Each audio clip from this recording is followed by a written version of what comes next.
All right, let's just get right into it. We have all been there. You're on a road trip, a boat, maybe even a plane, and that slow, awful feeling of motion sickness just starts to creep in.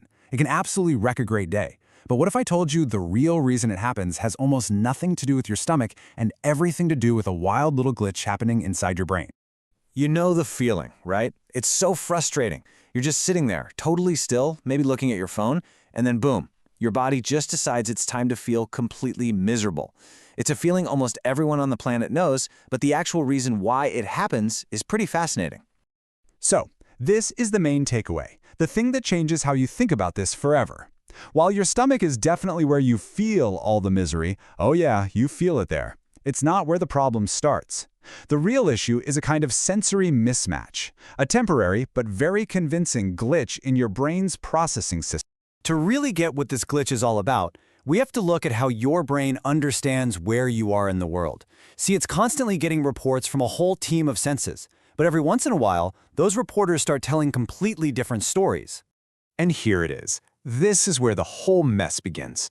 On one hand, you've got your eyes. They're looking at the seat in front of you or your phone, and they're sending a crystal clear signal to your brain. Hey boss, we are sitting perfectly still. Nothing to see here. But at that exact same time, another crucial part of your body is screaming a totally different message. And that other message, it's coming from this amazing piece of biological tech you have called the vestibular system. It's tucked away deep inside your inner ear, and it basically acts like a super sensitive gyroscope. It feels every single bump, every turn, every bit of acceleration. And it's telling your brain, whoa, hold on, we are absolutely 100% moving. So this is the moment the glitch happens.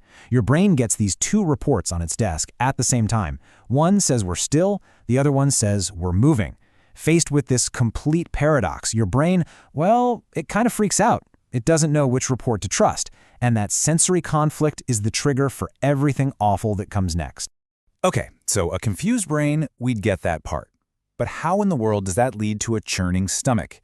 The pathway is actually surprisingly direct, and it all comes down to some of your brain's most ancient hardwired defense mechanisms. So, those conflicting signals from your eyes and your inner ear, they travel to a part of your brainstem that actually houses the, you guessed it, vomiting center. Now, why would a sensory mix-up trigger this? Well, think about it from an evolutionary perspective. The only time our ancient ancestors would have felt a major disconnect between what they saw and what their body felt was that they had eaten something poisonous, a neurotoxin. So the brain defaults to its ancient safety protocol. It assumes you've been poisoned, and it hits the big red panic button that says, get it out, evacuate the stomach now. That feeling, that's nausea. And this quote right here, it just hits the nail on the head. The nausea isn't the problem, it's a symptom. It's a result of the balance chaos going on up in your head. Your stomach is really just the innocent bystander caught in the crossfire of this internal confusion.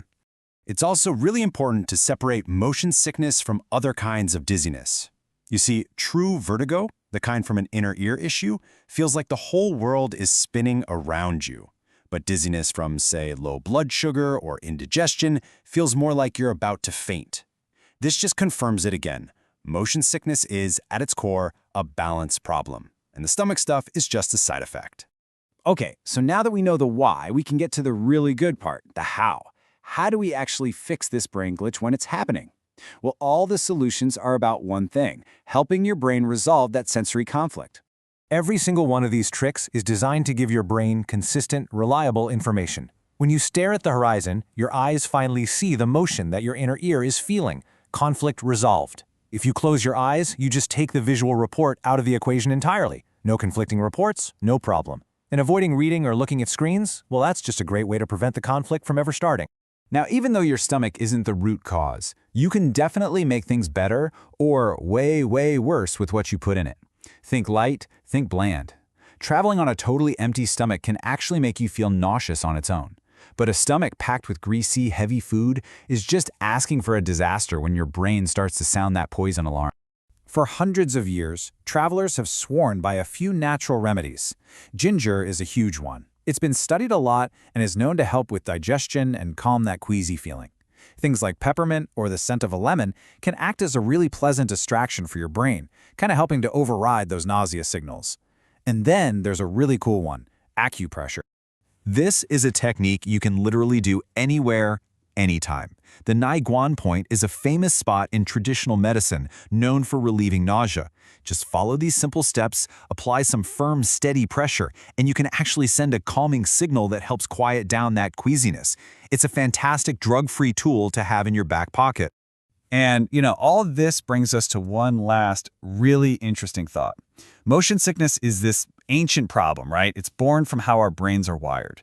But now, with things like virtual reality headsets that create intense visual motion while we're standing still, or space travel where there's no gravity at all, we are inventing brand new ways to confuse our senses. So the real question is, how are our brains going to adapt to all these new realities?